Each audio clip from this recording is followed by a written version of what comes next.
Die inkwartieringen dat weer gedaan dus door de gemeente. En dat was, ik denk, Oscar Verhouwen, agent was, maar dat was natuurlijk ook wel de tussenkomst iedere keer van de commandantuur. Hè. En dat was, ik weet dan nog de namen van die onderofficier, dus eigenlijk in feite het equivalent van de gemeentesecretaris. Die onderofficier, dat was Herr Ravenstein.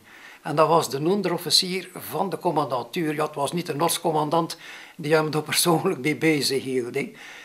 Dat was hij die hem dus te houden, waarschijnlijk veronderstellen met de secretaris. Dan zijn er dus overal de mensen inkwartierden.